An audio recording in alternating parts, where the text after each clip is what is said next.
Hi, my name is Janessa Klo, and I present to you an analysis through my research and personal perspective about one of the paintings of Giorgione, which is The Tempest.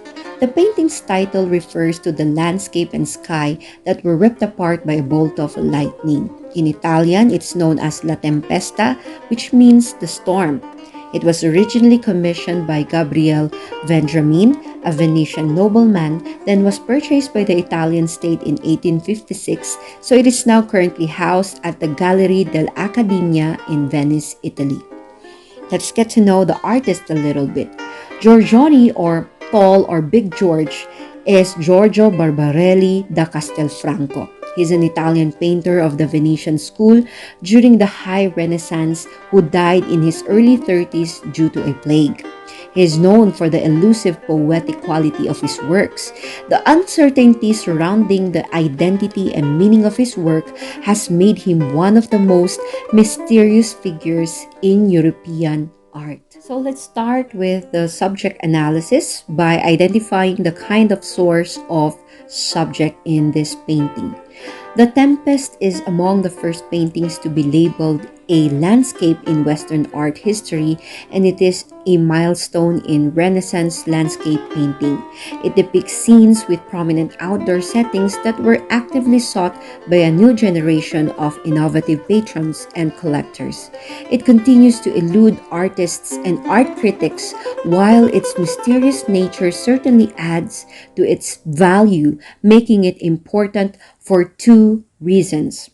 First, it is one of the first works in which landscape plays a major role, and second, both its composition and coloring make it one of the most lyrical and atmospheric works of the Venetian Renaissance, making it associated with poetic painting. Numerous pentimenti are evident. These include several architectural features in the middle ground and background, parts of the male figure, and a nude woman once seated in the left foreground but omitted in the final version. This latter figure revealed when the painting was first x-rayed in 1939. It demonstrates how Giorgione might have originally intended an alternate subject matter but freely adjusted the content as the work progressed. It could also be the client's request to the artist, so he worked on the design as he painted, so his original intentions are still a mystery. Let's move on with the analysis of the form of this painting. The medium is oil paint applied to a canvas with a dimension of 82 by 73 centimeters. Giorgione was trained by Giovanni Bellini, but he developed his own style of focus painting and techniques in softening and blending colors and tones, allowing for greater expression of feelings and mood. He incorporated more landscape than usual and a more gradualistic application of color. The vivid effects of weather and light are his artistic device signature. Technical examinations of the Tempest's canvas reveal only minimal sketches. Giorgione employed a largely improvisational approach in the finished work, deftly blended gradations of color, light, and tonal contrasts create an atmosphere unifying the composition. Pigment analysis reveals another unconventional choice by the use of mineral-based pigments such as yellow orpiment and orange rilgar to achieve deep and rich colors. Touches of much drier tempera paint demonstrated his tendency toward experimentation. His textural variation resulted in sensuous details of flesh, thick humidity, and foliage sparkling with moisture. His manner of application was very sophisticated, as it reveals a physical process of applying earthly pigments to coarse canvas. Let's talk about the elements of arts used.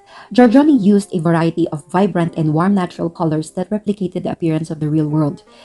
Though, in my own opinion, the color of clouds are usually dark gray, especially when there's a storm about to break. But the artist's way of experimenting and layering with colors to bring out that tempest's mood seems to convince my eyes, as if the hue of Turquoise or aquamarine are the appropriate colors for a storm. The entirety of the image seemed to be coated with a bright yellow tinge of the lightning, for I can see that its color was spread throughout the elements as if it was the main source of illumination when Giorgione was making this painting. The light, shadings, and shadows created an imprecise or hazy three-dimensional form of imagery. What really stands out is the formation of the clouds. As I can see from different angles, its volume consumes the space that creates an illusion of a storm approaching towards the village. From the line of direction coming from the lightning to the river, buildings, bridge, and pillars, even from the trees and the line coming from the location of the man, all these lines seem to be pointing generally at the direction of the breastfeeding woman. The shapes appear smooth in this painting. Most of the geometric shapes were softened as I rarely recognize sharp, pointed, or perfectly straight edges. Organic and biomorphic figures were prominently used. Giorgione maximized the spacing with a balanced perspective between the negative and the positive spaces. All details in the landscape and the human subjects fit perfectly with each other, and the distances were visually appropriate.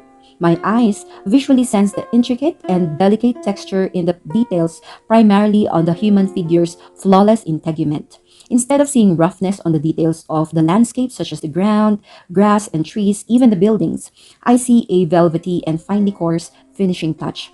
There's also a glistening surface on the river, and the clouds resemble a cottony appearance. Overall, Giorgione seems to simulate a soft texture of the real world. And lastly, for the value, the chiaroscuro technique in making use of shades and shadows perfectly emphasizes the value of this painting. Now, let us discuss about the principles of design used, starting with balance. Giorgione's presentation of his subjects from the background to the foreground has equal distribution. All the details in the painting were well accommodated as no element or subject outweighs the others. I appreciate the juxtaposition technique used by the artist to create discerning contrasts between and among the elements of this painting, from the clouds of dark shades of blue being contrasted by this bright yellow lightning to the darker shades of blue as a reflection of the sky to the river, in contrast with the brighter cast of the buildings.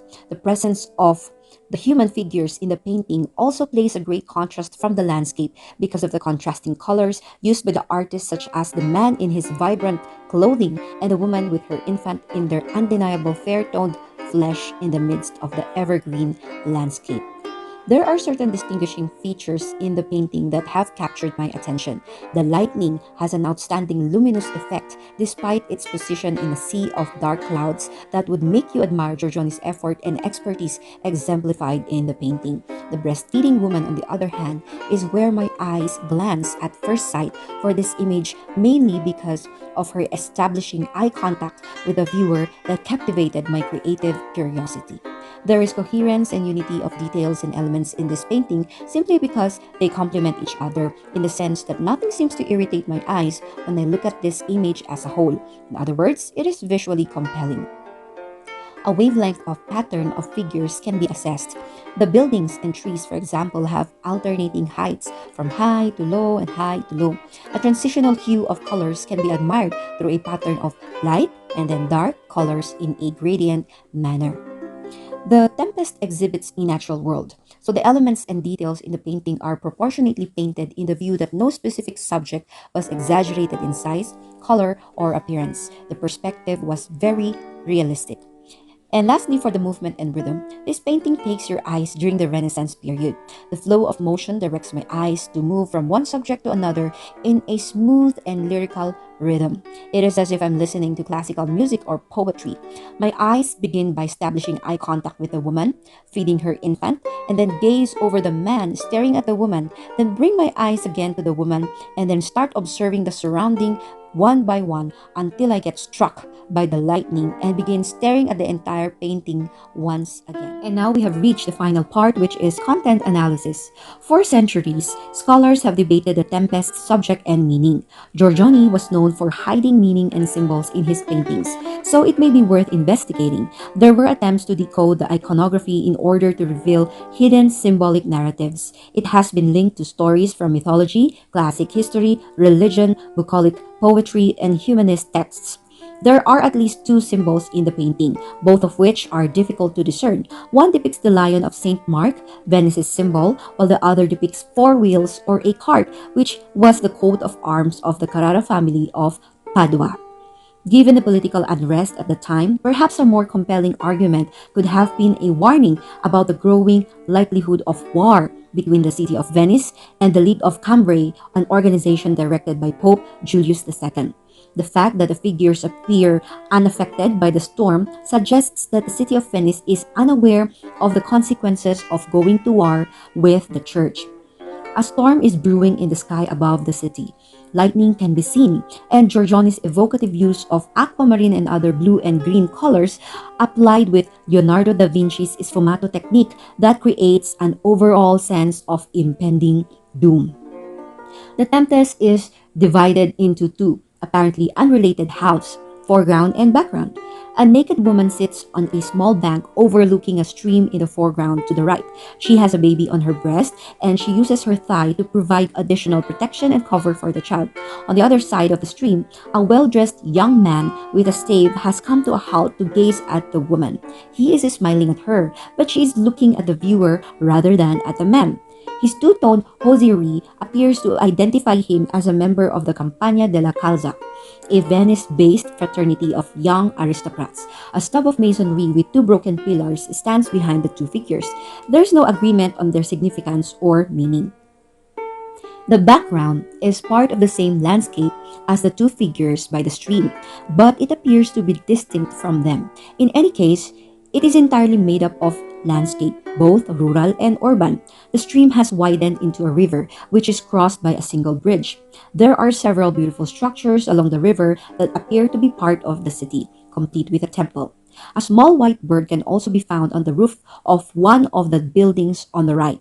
The bird is said to be a stork, or a symbol of family or parental love for their children. It's difficult to see with the naked eye and appears to have been painted only a few brush strokes. Many commentators have been enticed to solve such enigmatic details because they believe Giorgione intended a preconceived theme in The Tempest. Despite many interpretations, I believe that the artist not only showcased his own personal magnificence, cultured taste, and intellectual acumen. The elements in this painting also served as an avenue to communicate with the viewers through the landscape depicting an impending cataclysmic storm over an oblivious Venice. The mixed signals of emotions are also communicated through the painting's characters, beginning with a well-dressed, curious young man standing on a riverbank, nearly staring at a naked woman seated on the opposite shore.